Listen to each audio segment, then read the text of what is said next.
આ તો મારા સાસુ શાક લેવા ગયા છે ને એટલે હું તમારી યારે થોડીક વાર વાતો કરું છું. બાકી મારી પાસે પંચાયત કરવાનો ટાઈમ જ નથી. તમને ખબર છે, મારા હાહુ સવારે 5 વાગે ઉઠાડે. 5 વાગે ઉઠીને સીધું કપડાં ધોવા બેસી જવાનું. અને કપડાં ધોવા એટલા કપડાં ધોવાના ને કે તમે આમ વિચાર નહીં કરો, એટલા કપડાં ધોવાના હોય. ખાલી 5 જ કપડાં, પણ એ 5 કપડાને 10-10 વાર ધોવાના. વોશિંગ મશીન 2 છે તોય મારે કપડાં હાથે ધોવાના, બોલો. અને આ સ્વિચ બોર્ડ હોય ને, સ્વિચ બોર્ડ ઉપર સાબુ બ્રશ મારીને મારે હાહુ પોતું મરાવડાવે, બોલો. ક્યારેકનો શોટ લાગે ને હું ચોટી ગઈ તો આ તો કોઈને કહેવાય નહીં, પણ આ તો નથી ને એટલે મેં કીધું લાય તમારે યાર થોડીક વાતો કરું. બાકી મને પંચાયત કરવી ગમે નહીં, જલ્દી હું પંચાયત ન કરું.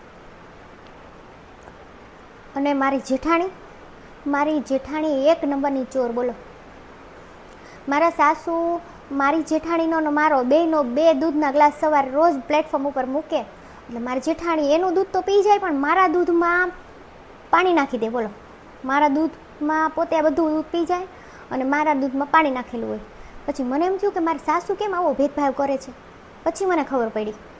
એકવાર હું બારીમાંથી જોઈ ગઈ, મારી જેઠાણી પાણી નાખતા હતા મારા ગ્લાસમાં, ત્યારે મને ખબર પડી. અને હું શાક બનાવીને જેવી જાઉં ને બહાર, મારી જેઠાણી અંદર મીઠું નાખી દે, બોલો. કોને કેવું આવું?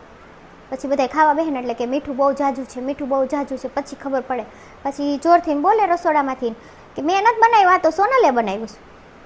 ત્યાર પછી બધા મને કે તને રસોઈ બનાવતા નથી આવડતું. મારે કાંઈ જોરથી બોલાય નહીં કે ના ના ભાઈ મેં તો બરોબર જ બનાવ્યું હતું. મને તો ખબર જ નહોતી કે મારી જેઠાણી મીઠું નાખી દેતી હતી અંદર. પછી એકવાર હું ફ્રીજ ખોલીને ઊભી હતી ને એટલે મારી જેઠાણી કે આમાંથી ફ્રૂટ ખાતી નહીં હોય, તાર જેઠ લાવ્યા છે મારે સારું. એટલે મેં કીધું મેં મારા બાપાને ઘરે બધું જોયું છે, મારે કાંઈ ફ્રૂટમાં જીવ નથી, હું તો પાણી પીવા આવી હતી. પછી મેં મારા મમ્મીને ફોન કરીને કહી દીધું. આ તો હું આવી બધી વાતો કરું નહીં, પણ આ તો ખાલી એમ થયું કે લાવો તમારે યાર કરું. તો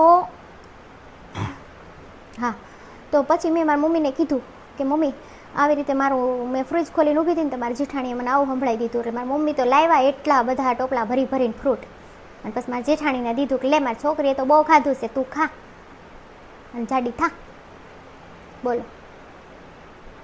સારું હાલો, જય શ્રી કૃષ્ણ. હમણાં આવી જાય.